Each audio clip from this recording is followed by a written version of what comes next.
intéresser sans doute les résidents de Belledune, au Nouveau-Brunswick.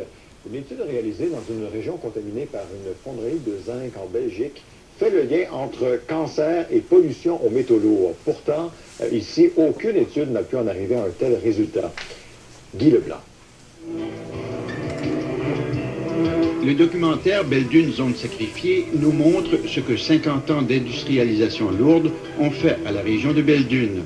Un environnement contaminé aux métaux lourds, plomb, cadmium, arsenic, pour n'en nommer que quelques-uns. Les conséquences, un taux de cancer anormalement élevé. Cette région ici, là, on est presque toutes des veuves. Parce que nos hommes sont morts à cause de cancer de prostate, cancer de glande thyroïde. Au cours des années, on a mené des études sur les effets de la pollution à Belledune, mais ces études étaient soit incomplètes ou les résultats camouflés. C'est un peu comme dire ce que les gens ne savent pas, ne leur feront pas tort. C'est pas toujours vrai. Une étude réalisée par le ministère de la Santé du Nouveau-Brunswick en 2005 confirme que le taux de cancer y est beaucoup plus élevé qu'ailleurs dans la province. Mais l'étude ne fait aucun lien entre ces cas de cancer et la pollution aux métaux lourds. Under the terms of reference of the study, on ne leur a tout simplement pas demandé d'étudier ce lien, dit cette biologiste. Je reconnais qu'il y a beaucoup de gens qui voudraient qu'on trouve ce lien-là. Et moi aussi, je veux le trouver. Le documentaire nous montre qu'une étude en Belgique fait ce lien. Dans le nord du pays, il y a une région similaire à Belledune où l'on a exploité une fonderie de zinc pendant plus de 20 ans. D'après des données individuelles et régionales, il existe un lien très étroit entre l'exposition au cadmium et le cancer du poumon, notamment. L'étude montre un taux élevé de cancer pour la population près de l'usine. En fait, les chiffres se comparent à peu près à ce qu'on a découvert à Belledune. Story on. Avec ce qui est arrivé à Belledune, les taux de cancer élevés, les maladies et les mortalités, eh bien, je peux vous dire que cette histoire n'est pas terminée. That story is not over yet. Guy Leblanc, Radio-Canada, Moncton. C'est donc sur nos ondes ce soir à 22h. Écoutez, souffrir d'une maladie est déjà assez pénible, mais pour un ancien mineur malade de la mine Brunswick, il y a encore plus que une souffrance physique. Il y a aussi les années de frustration pour faire reconnaître son état et trouver aussi un traitement adéquat. Serge Bouchard. J'ai commencé en 62 à Chibougamau, Québec. Roger Leblanc était mineur pendant 34 ans. La dernière moitié de sa carrière, il a travaillé à la mine Brunswick, à leur propriété de la Noranda. C'est une des pires places que j'ai jamais travaillé. Ça, le syndicat était au courant que les normes ne sont pas respectées. Moi, je l'ai su longtemps après. Selon Roger Leblanc, ce sont les conditions de travail dans lesquelles il a si longtemps travaillé qui ont ruiné sa santé, qui l'ont intoxiqué aux métaux lourds. C'est pas ce que tu vois pas à la mine, à surface comme en dessous. Le silicone, ça rentre direct en personne. Ça peut être clair comme ici dedans, mais tu le vois pas. Après des années de recherche, il finit par apprendre qu'il souffre de silicose, une maladie pulmonaire incurable provoquée par l'inhalation de particules de poussière de silice. Il y en a beaucoup qui sont décédés de ça, puis il y en a d'autres qui vont être décédés.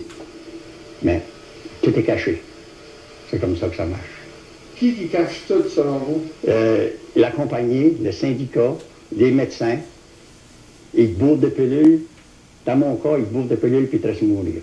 Pendant plus de 10 ans, Roger Leblanc a vécu péniblement ses problèmes respiratoires. J'avais les pompes, et puis j'avais la machine pour dormir, et puis je m'étais débarrassé de ça. En 2006, il s'est tourné vers la médecine alternative. Et dans les os, ça souhaite juste à la chélation-thérapie.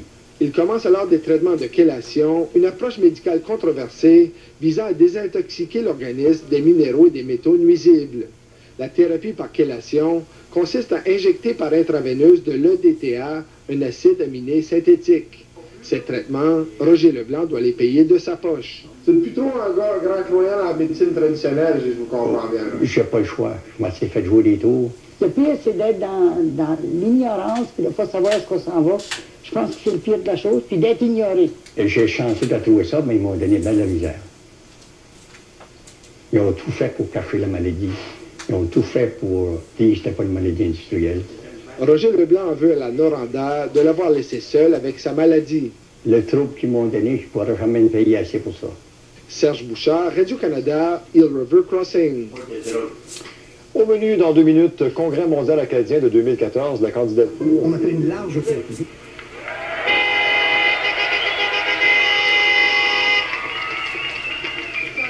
On est à Belledune, dans le nord du Nouveau-Brunswick. À l'automne de 2003, plus de 2000 personnes participent à la plus importante manifestation environnementale jamais vue dans la région atlantique.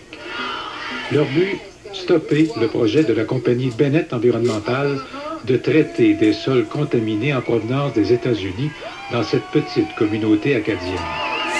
Il y a encore une possibilité, puisque le permis d'opération n'a pas été donné. Alors dites ça à vos voisins, dites ça à vos amis. En fait, durant cette période, le nord du Nouveau-Brunswick est secoué par une série de manifestations qui rassemblent des citoyens inquiets des deux côtés de la baie des Chaleurs.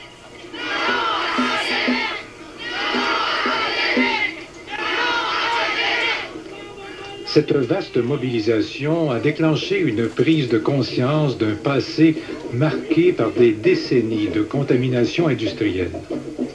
Je ne peux pas croire quand même qu'on est obligé de se faire mourir pour gagner sa vie.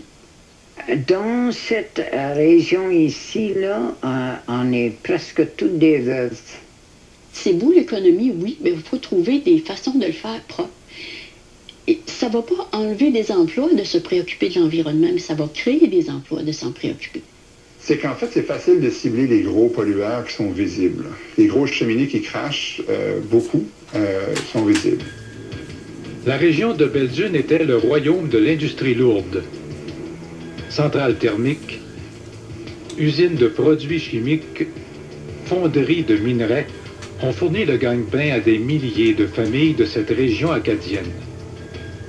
Mais 40 ans plus tard, cette prospérité a laissé un héritage toxique qui pèse lourd sur la santé de la population. La région de Belledune, zone sacrifiée au nom du développement industriel.